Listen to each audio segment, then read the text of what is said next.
Përshëndetje të nderuar miq të mi, përshëndetje të dashur ndjekës. Ja ku po ritakohemi sërish së bashku tashmë nga studio e rubrikës ton A më dëgjon, një rubrikë që në fakt ju jeni familiarizuar me të. Pas disa ditë të videove amatore që unë mundohesha që të jem sa më pranjush, të sjellë lajme sa më shumë tek ju, pushimin aq ja kushtuam vetes për këtë vit, përfundoi dhe startoj me energji të bukur, startoj me pozitivitet, startoj me dashuri për punën në të cilën ne bëjmë. Njëherë dua të falenderoj të gjitha ata të cilët më kanë ndaluar, më kanë komplimentuar, të cilët ishin ndjekës të kanalit tim të YouTube-it, do me thënë më kishin subscribe në atë gjuhën që përdoret në YouTube, të cilët më kanë folë fjalët më të mira, kemi shkëmbyer foto, jemi argëtuar, do me thënë kemi ndarë dhe pak kohë bashkë, duke më pyetur për yjet shqiptar, duke u munduar që të zbulojnë diçka më shumë nga ajo që duan të shohin në YouTube. Sinqerisht jam shumë i lumtur dhe shumë falenderues për gjitha të dashuri, për gjitha të respekt që unë përjetova nga shqiptarët në Shqipëri, atje ku ne edhe kemi futur tashmë këmbë me punën që ne po bëjmë. Tash do të komentoj atë më të dashurin tuaj, atë më të preferuarin tuaj, atë që ju dëshironi të dini shumë çka rreth. Kam patur shumë lajme, shumë mesazhe në fakt ditën e djeshme. Tiranë Gjesti u ka ofenduar. Dua njëherë të bëj një lloj analize të kësaj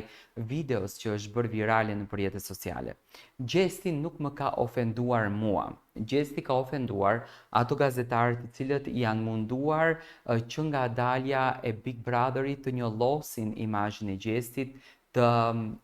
të ulin në tokë imazhin e Gjestit. Tani unë nuk dua të them konkretisht për kë e ka pas Gjesti, por ato të cilët kanë qenë ndjekës të rrugtimit të Gjestit, duhet ta dinë se për kë e ka. Tani e njëjta gjë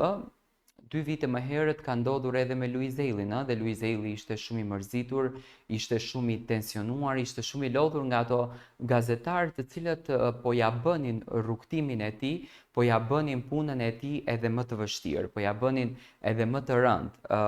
atë daljen e tij skenike. Gjesti nuk më ka ofenduar mua, thjesht ndoshta ka kthyer një mesazh ndaj të gjitha atyre gazetarëve të cilët janë munduar ta njollosin edhe ta përbuzin imazhin e Gjestit. Dhe ky mesazh i këtë domethënien kishte, jo se ka diçka me ne apo na ka ofenduar. Gjesti shumë bukur e kishte sqaruar se për kë bëhet fjalë. Gjesti ishte prekur tek kënga Gasolina, domethënë tek tematika e këngës. Unë kam thënë gjithmonë, kur të komentojmë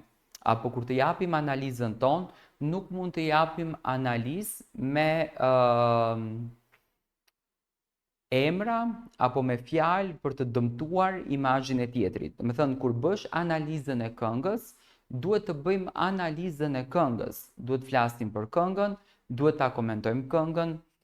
duhet të kuptojmë thelbin e asaj këngë dhe mesazhin. Tani është shumë e vështirë në fakt të kuptohet thelbi i këngës, është shumë e vështirë të kuptohet mesazhi i këngës në këtë pikë kur këngëtarët cilin vetëm një coming soon shumë të vogël, një coming soon i cili nuk ka asnjë lloj, domethënë, shpjegimi, por ato që janë gazetarë profesionistë edhe marrin vesh çik dhe nga muzika, domethënë duhet ta kuptojnë ritmin, duhet ta kuptojnë këngën, duhet ta kuptojnë tekstin. Tani Gjesti gasolinën me benzinën e shumë gjëra të tjera, domethënë gasolinë e dini se ç'kuptim ka. Mund ta lidhen në 2 gjëra, mund ta lidhen në kuptimin që është zjarr, është energjik, është një fenomen që ne kemi pranuar gjithmonë dhe këtë gjë duhet ta themi zëshëm. Tek populli shqiptar, tek shqiptarët tanë të nderuar, janë shumë pak ato artistë të cilët janë ngjitur në skenë edhe kanë bërë namin me, me performancë. Gjesti ka që të dyja, ka dhe performancën, po ka dhe këndimin, këtë gjë që unë e kam thënë gjithmonë. Do thënë është këngëtar që këndimin e Gjestit po të nisësh ta bësh, po të mundohesh ta këndosh, nuk e bën dot, nga që është një këndim shumë specifik. Këndimi i Gjestit është këndimi i veçantë, do thënë vetëm Gjesti ka këtë natyrën e këndimit, vetë Gjesti dihet ta bën këtë gjë. Ndërsa sa për tek pjesa e spektaklit që mund të dhurojë një këngëtar që bën një këngëtar apo që krijon një këngëtar në momentin që ai ngjitet në skenë, gjesti këtë gjën e bën më së miri, do të thënë ka energjinë, ka forcën e tij, ka zërin e tij mahnitës që dihet të bën gjëra madhështore dhe pikërisht për këtë gjën shqiptarët e mbështetën, e deshën edhe e komentuan gjestin pafund dhe përqafuan, sepse gjesti nuk është se vlerësuan për ndonjë inteligjencë wow, domethënë e vlerësuan për mënyrën se si gjesti kishte preferuar që të luaj lojën, kishte zgjedhur të luaj lojën dhe me këtë lojën në këtë formë, gjesti u ngjit në skenë dhe bëri namin, dhe bëri bujën e madhe. Gasolina është një këngë që punohet me shumë intensitet, gjesti nuk ka qenë kaq aktiv në fakt për të komentuar apo për t'ju thënë diçka dikujt, ka qenë shumë i heshtur, po siç duket lajmet negative,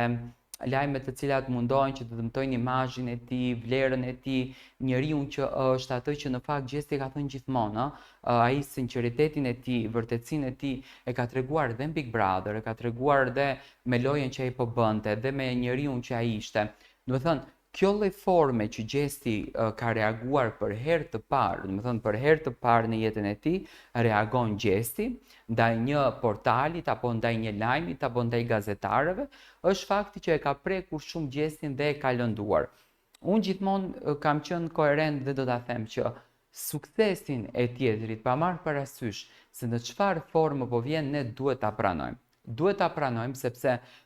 duke mbështetur suksesin e tjetrit, ne jemi në paqe me veten.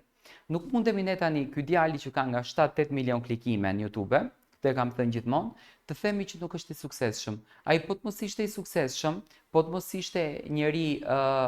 strateg i dashur etj, nuk do bënte gjithë publikun shqiptar për vete, ka bërë domethënë gjithë popullin për vete, të gjithë çmenden pas gjestit, të gjithë e duan gjestin, të gjithë e admirojnë gjestin, të gjithë duan të dinë se çfarë po ndodh me gjestin, dhe kjo në fakt është dhurata e natyrës së tij, e sinqeritetit të tij dhe gjithë ato lutje që gjesti ka bërë në jetën e vet për të realizuar ëndra e tij që të ngjitet në skenë këtu ku është. Dhe është më se normale që ai të preket edhe të lëndohet. Tani ne kemi të drejtën të komentojmë jetën e tyre, por të komentojmë realitetin, të themi të vërtetën, jo të komentojmë me gënjeshtra, të mundohemi të përulim, të mundohemi të dëmtojmë imazhin e tjetrit vetëm pse ne duam të marrim një like më shumë, apo duam ne të marrim një klikim më shumë dhe të lëndojmë shpirtërisht tjetrin, se domethënë ky lëndimi është punë zixhiri, këtu nuk lejohet vetëm gjesti, nuk lëndohet vetëm gjesti, por lëndohet dhe familja e tij, lëndohet dhe shoqëria e tij, domethënë edhe pse tashmë ato janë mësuar me veten e tyre, ato më tash e dinë që djali i tyre është një figurë publike dhe të gjithë e kanë fokusin dhe shikimin tek ai, por është bukur që t'japim lajme të vërteta. Shumë shpejt gjesti do të sjellën këngën Gasolina, një projekt i cili duket që do të mbërthejë të gjithë popullin shqiptar. Nuk kemi një datë fikse se kur gjesti do ta sjellën këtë këngën, nuk kemi një